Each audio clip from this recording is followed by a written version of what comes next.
Hello friends, Mahesh गुरुजी की class में आपका स्वागत है। साथियों, एक व्यूवर ने एक वीडियो पे बहुत ही प्यारा सा छोटा सा मासूम सा कमेंट किया, कोई मुझे अंग्रेजी सिखा दो प्लीज। तो जैसे ही मैंने इस कमेंट को पढ़ा तो मुझे एक हंसी आ गई। मतलब इस कमेंट में एक मासूमियत थी, एक भोलापन था।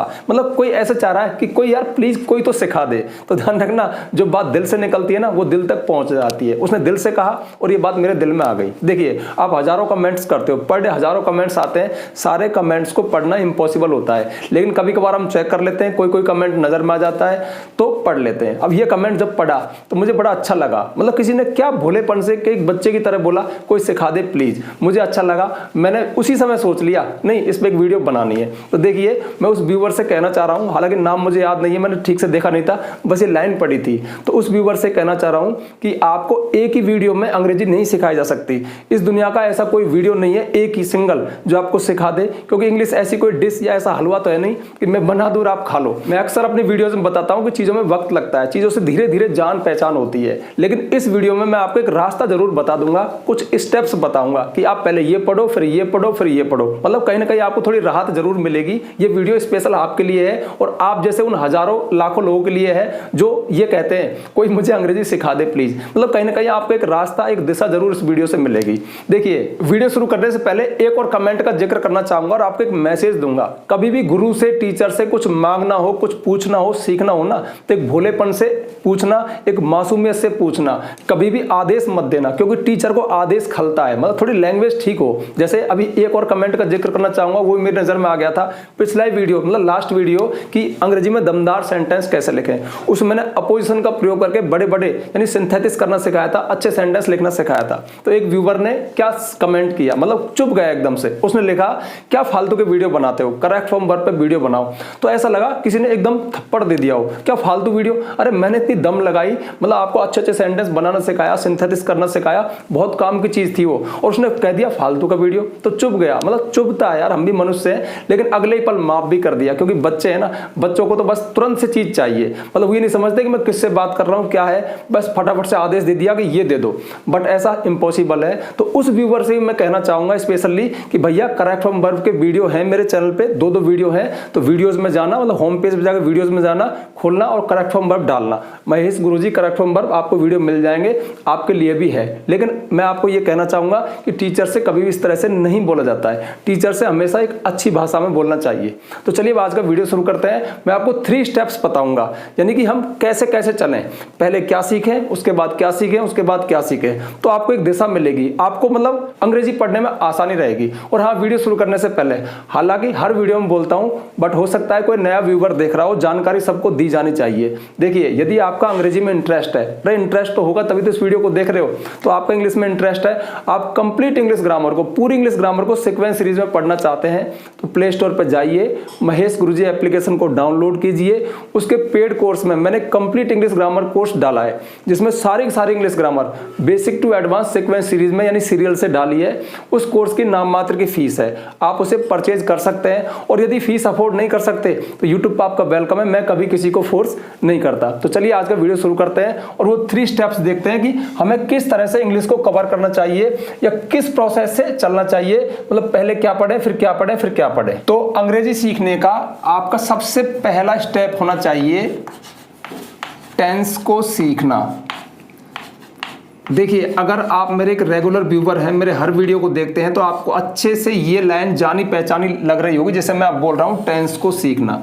मैं अक्सर कहता हूं अंग्रेजी सीखना शुरू करने का सबसे अच्छा बहाना है टेंस को सीखना। यदि आप अंग्रेजी सीखना चाहते हो तो आपको सबसे पहले टेंस के पास ही जाना पड़ेगा, क्योंकि टेंस आपके लिए खेल है। टेंस जब आप सीखते हो तो आप क्या करते हो, मतलब हिंदी में कोई सेंटेंस के अंत में क्या आया उसकी पहचान होगी, पहचान के अनुसार हेल्पिंग वर्ब, मेन वर्ब क्या आएगी, सब्जेक्ट सबसे पहले आता ही है, तो हम बहुत ढेरों सारे सेंटेंस बनाते हैं। तो इस माध्यम से इंग्लिश में एंटर होने का सबसे अच्छा तरीका है कि बहुत सारे सेंटेंस से हमारी जान पहचान हो जाती है, हम हल्का फुल्का सेंटेंस बनाना, लिखना, पढ़ना सीख जाते हैं। तो ध्यान रखना, टेंस हमारे कुल 12 हैं। तो 12 के 12 टेंस को अच्छे से कई कई बार पढ़ो। अब ये नहीं कि देखिए मेरे चैनल पे बहुत सारे वीडियोस हैं, कोई बुक्स पढ़ लो, कहीं से पढ़ लो, बट टेंस को कवर कर लो। अच्छा, कवर करने का तरीका क्या हो, मतलब रिजल्ट क्या हो कि आप कहां पहुंचे। सिंपल सा लॉजिक है, जैसे कोई सेंटेंस आपने देखा तुरंत उसका अंत देख करके, पहचान देख करके फट से बता देना अच्छा ये टेंस है और इसमें ये हेल्पिंग वर्ब और ये मेन वर्ब लगेगी। जैसे मैंने खाना खा लिया है बोलते ही प्रेजेंट परफेक्ट टेंस है, हैज प्लस वर्ब का थर्ड फॉर्म आएगा। जैसे मैं सुबह से पढ़ रहा हूं, प्रेजेंट परफेक्ट कंटिन्यूअस टेंस है, मतलब सुबह से पढ़ रहा हूं, ठीक है, पढ़ रहा हूं और सुबह से प्रेजेंट परफेक्ट, मतलब आपको ये पता होना चाहिए। और देखो जैसे आपने टेंस को पकड़ा, टेंस कहां से पकड़ते हो आप, पहचान से, पहचान से आप टेंस के पास पहुंचते हो। टेंस के अंदर क्या है, जैसे मैंने बोला प्रेजेंट इंडेफिनिट टेंस, तो तुरंत क्या है, सब्जेक्ट प्लस वर्ब का फर्स्ट फॉर्म, यदि सब्जेक्ट सिंगुलर है तो एस ई एस। जैसे मैंने कहा future indefinite tense, will shall plus verb का फर्स्ट फॉर्म, मैंने कहा present perfect tense, has a plus verb का थर्ड फॉर्म। इस तरह से, मतलब इस तरह से आपके दिमाग में रट जाए और फिर बहुत ढेर सारी प्रैक्टिस, कम से कम 100-200 सेंटेंस तो आप बना लो, तो फिर आप टेंस सीख जाओगे। अच्छा, टेंस को सीखने के बाद टेंस 12 है, इन पे कमांड कर लो, पहचान क्या है, हेल्पिंग वर्ब क्या है, मेन वर्ब क्या है। मैं दिल से बोल रहा हूं, बहुत सारे बच्चों को सिखाया है, कहने का मतलब है मैं बहुत ऊंचे लेवल पे हूं, लेकिन आपके लिए बच्चा बन रहा हूं, आपके माइंड में जाकर मैं चीजों को एक्सप्लेन कर रहा हूं। इस बात का हमेशा ध्यान रखना, यानी टेंस आपको सीखना है, टेंस से शुरुआत करनी है, टेंस एक अच्छा बहाना है इंग्लिश को सीखने का। इसके बाद नंबर 2 स्टेप्स, नंबर 2 पे आपको क्या करना है, सेंटेंस को सीखना।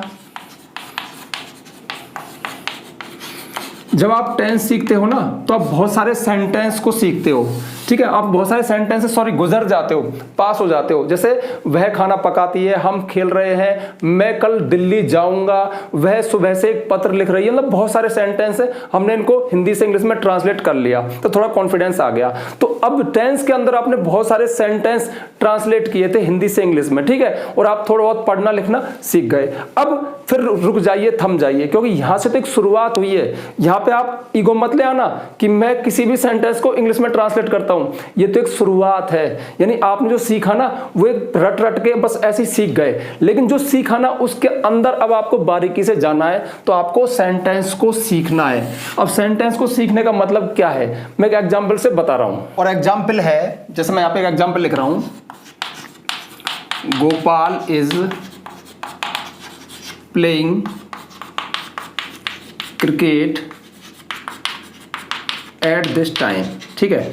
अब जब तक आपने टेंस पढ़े तब तक तो आप फटाफट से बता सकते हो गोपाल इज प्लेइंग आ रहा है प्रेजेंट कंटिन्यूअस टेंस, और आप इसका अर्थ भी कर सकते हो, गोपाल इस समय क्रिकेट खेल रहा है, ठीक है, बहुत अच्छी बात है, आपने टेंस सीख लिया, इतना सीखे, मैं कह रहा हूं बहुत अच्छी बात है। लेकिन अब आगे का सफर क्या है, आगे का फेज क्या है, आगे का सीन क्या है। आगे का सीन ये है कि आपको सेंटेंस के स्ट्रक्चर को समझ में आना चाहिए, यानी आपको थोड़ा सा लेवल बढ़ाना चाहिए, आपको थोड़ी सी टीचर वाली लैंग्वेज बोलना शुरू करना चाहिए। वो आप तब बोल सकते हो जब एक सेंटेंस कैसे बनता है, उसके अंदर क्या क्या चीजें होती है, यानी थोड़ी ग्रामर की भाषा का उपयोग करना। जैसे कोई भी सेंटेंस हो इस दुनिया का, उसको आप 2 पार्ट में डिवाइड करें। जैसे गोपाल इसका सब्जेक्ट हुआ, और सब्जेक्ट को छोड़कर जो बचा वो प्रेडिकेट हुआ। तो गोपाल तो यहां पे हमारा सब्जेक्ट है, शॉर्ट में लिख दूं, और ये पूरा जो बचा वो प्रेडिकेट होता है। अब प्रेडिकेट वो पार्ट होता है जिसके अंदर एक वर्ब जरूर होती है, मतलब वर्ब तो कंपलसरी है। ध्यान रखना, सेंटेंस में सब्जेक्ट होता ही है, जो शुरू होता है, जो हीरो होता है, जिसके लिए कुछ बताया जाता है, मतलब जो कुछ कर रहा है, जिसके बारे में कुछ बताया जाए, सब्जेक्ट होता है।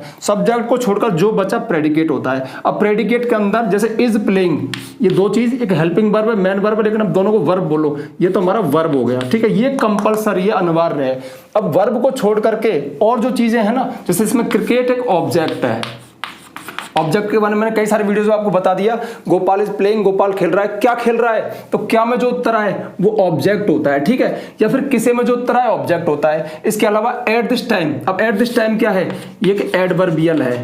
ऐसे शब्द जो वर्ब के बारे में बताएं, वर्ब कब हुई, कहां हुई, क्यों हुई, कैसे हुई, एडवर्ब या एडवर्बियल कहलाते हैं। अगर एक ही वर्ड में है तो एडवर्ब है, अगर ग्रुप ऑफ वर्ड है तो एडवर्बियल है। जैसे यहां पे होता Gopal is playing cricket today, Gopal आज क्रिकेट खेल रहा था, टुडे एक ही वर्ड है तो एडवर्ब है, और वो कह रहा है एट दिस टाइम, तो एट दिस टाइम 3 वर्ड है तो एडवर्बियल हो गया। तो ध्यान रखना, सेंटेंस में जो प्रेडिकेट वाला पार्ट है उसके अंदर वर्ब तो कंपलसरी है, क्योंकि बिना वर्ब के सेंटेंस नहीं होता, और क्या से जो उत्तर है, जो वर्ब के पास लिखा हो ऑब्जेक्ट होता है, और जो वर्ड्स या ग्रुप ऑफ वर्ड्स, जैसे ग्रुप ऑफ वर्ड्स है, प्लेस, टाइम आदि चीज बताएं, वो एडवर्ब या एडवर्बियल कहलाते हैं, ठीक है। तो ये सेंटेंस का स्ट्रक्चर है, आपको सेंटेंस को इस तरह से भी देखना आना चाहिए कि उसमें क्या सब्जेक्ट है, क्या वर्ब है, क्या ऑब्जेक्ट है, क्या एडवर्बियल है। अब देखिए एक खास बात, ये सभी चीजें ऑप्शनल है। जैसे मैं यहाँ पे इस सेंटेंस को यहीं पे फिनिश कर दूं, गोपाल इज प्लेइंग, गोपाल खेल रहा है, अब भी एक सेंटेंस है गोपाल खेल रहा है, क्योंकि इसमें सब्जेक्ट है, वर्ब है। सेंटेंस के लिए सब्जेक्ट और वर्ब होना जरूरी है, क्योंकि उससे भी पूरा सेंस आ जाता है।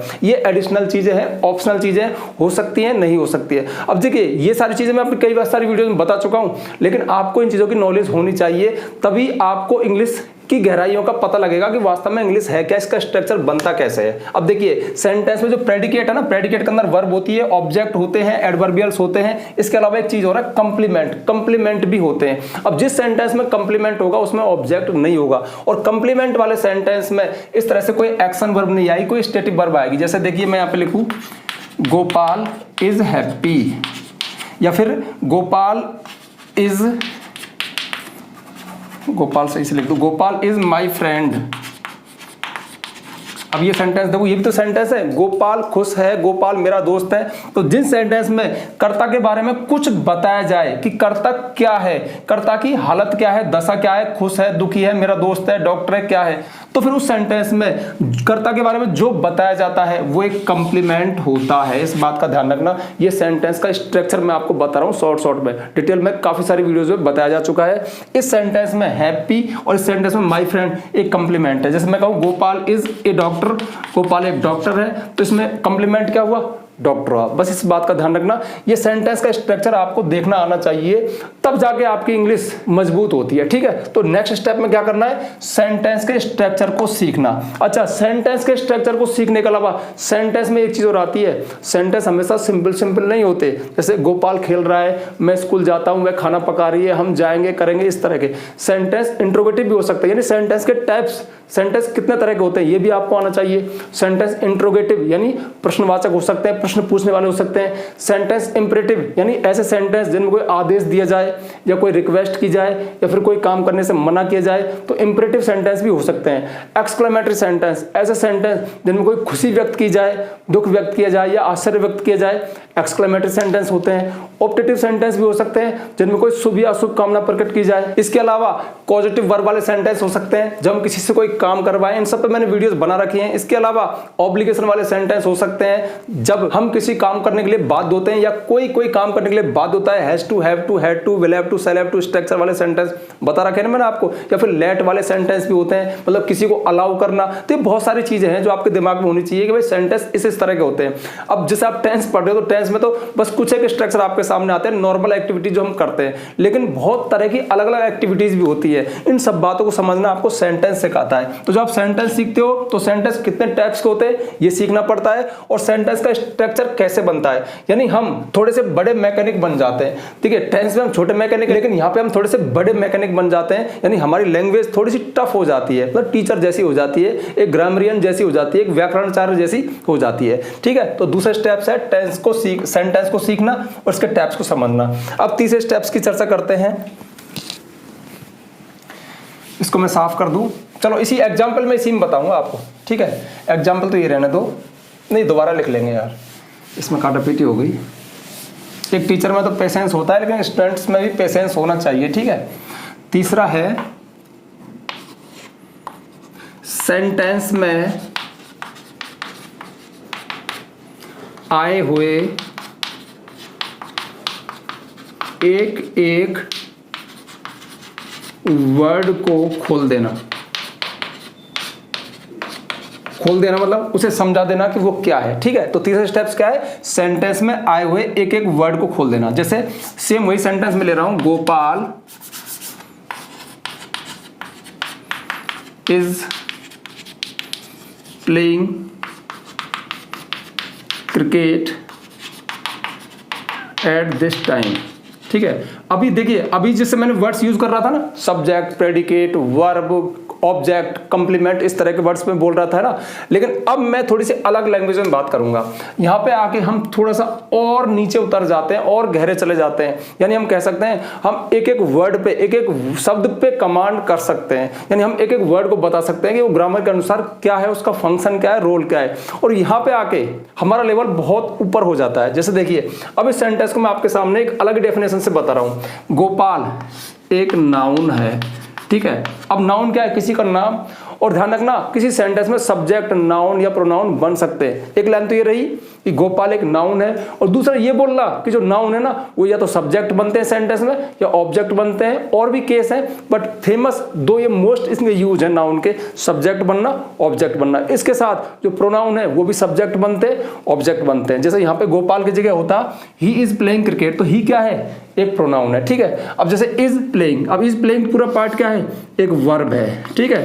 यानी हम यहाँ पे पार्ट्स ऑफ स्पीच में चले गए हैं। पार्ट्स ऑफ स्पीच का मतलब है कथन के भाग। ये क्या है, पूरा एक कथन है, एक सेंटेंस है। अब सेंटेंस के जो पार्ट है उनको ग्रामर के अनुसार बताना। तो इसमें गोपाल एक नाउन हुआ, इज प्लेइंग एक वर्ब हुआ। अब इस वर्ब को अगर खोलें तो ये हेल्पिंग वर्ब है, ये मेन वर्ब है, और थोड़ा खोलें तो प्ले एक एक्शन वर्ब है, एक ट्रांजिटिव वर्ब है। अब देखिए वर्ब एक बहुत बड़ा चैप्टर है। मैंने कहा ना, अक्सर कहता हूं वर्ब सबसे टिपिकल चीज है इंग्लिश में। अगर आपने वर्ब को समझ लिया ना तो माना कि आपने 75% इंग्लिश को समझ लिया, क्योंकि वर्ब पे पूरी इंग्लिश टिकी हुई है। वर्ब ही सेंटेंस में वो चीज होती है जो सेंटेंस के अंदर जान डालती है, इसको अलाइव करती है।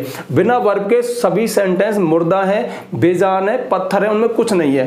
लेकिन जो वर्ब है ना, अब इसके वर्ब के बहुत सारे टाइप्स हैं। ट्रांजिटिव वर्ब होती है, इंट्रांजिटिव वर्ब होती है, रेगुलर वर्ब होती है, इर्रेगुलर वर्ब होती है, हेल्पिंग वर्ब होती है, मेन वर्ब होती है, एक्शन वर्ब होती है, स्टेटिव वर्ब होती है, फाइनाइट वर्ब होती है, नॉन फाइनाइट वर्ब होती है। तो वर्ब के चैप्टर को डिटेल में पढ़ना बहुत जरूरी है, ठीक है। तो ये मैंने वर्ब बोला इसको।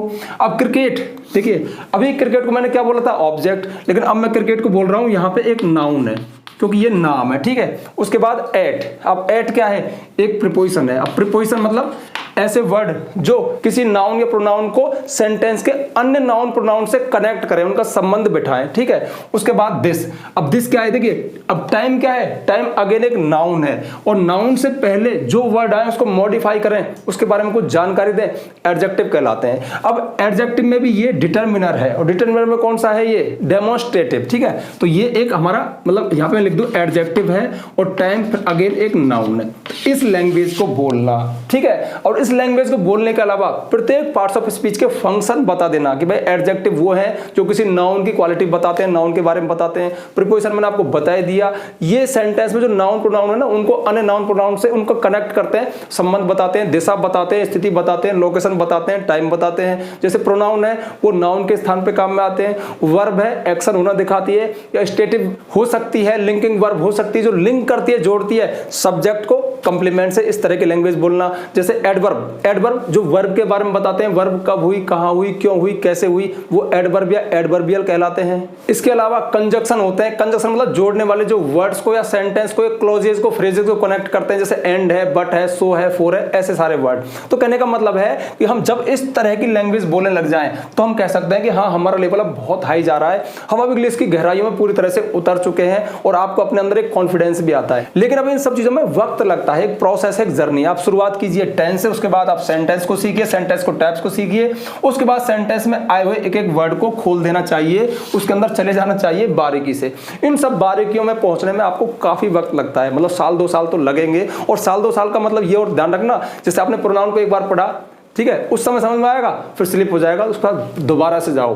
जैसे आप कोई बुक पढ़ रहे हो तो बुक को सिर्फ एक चैप्टर को इसी नजर से पढ़ो उस दिन, प्रोनाउंस इसमें कहाँ कहाँ है, ठीक है। आपको प्रोनाउंस को सर्च करना है, आइडेंटिफाई करना है। जैसे आपने नाउन पढ़ लिया तो बस एक चैप्टर को इस नजर से पढ़ो, नाउन कहाँ कहाँ है, वर्ब कहाँ कहाँ है, प्रीपोजिशन कहाँ है, कंजक्शन कहाँ है। इस तरह से चीजों के पास अलग अलग नजरिए से जाओ, अलग अलग रूपों में जाओ, अलग अलग बहाने से जाओ, तब जाके चीजों से आपकी जान पहचान होगी। मैं आपको बिल्कुल दिल से बोल रहा हूँ, रियल बोल रहा हूँ। मतलब कोई इंग्लिश सीखे ना तो ऐसे सीखे, ये मेरा नजरिया है। हो सकता है कि आपका नजरिया कुछ और हो, किसी टीचर का नजरिया कुछ और हो, लेकिन ये वो चीजें हैं, बेसिक सी बात है जो आपको कम से कम जरूर जाननी चाहिए। जैसे आप वर्ब आप पढ़ रहे हो ना, तो वर्ब के बहुत सारे टाइप्स होते हैं, लेकिन कुछ ऐसे टाइप्स हैं जिनको हम इग्नोर कर सकते हैं। जैसे रेगुलर वर्ब, इर्रेगुलर वर्ब, अगर समझ में ना आए तो छोटी सी बात है, लेकिन finite verb, non finite verb, अब जो नॉन फाइनाइट है वो पार्टिसिपल, जीरेंड, इन्फिनेटिव, इनको जानना बहुत जरूरी है। अगर इनको नहीं सीखा तो फिर ध्यान रखना आपने कुछ नहीं सीखा। तो कहने का मतलब है कुछ चीजें चीजें अपने आप में बहुत पावरफुल होती है, उनको हम कभी मिस कर ही नहीं सकते।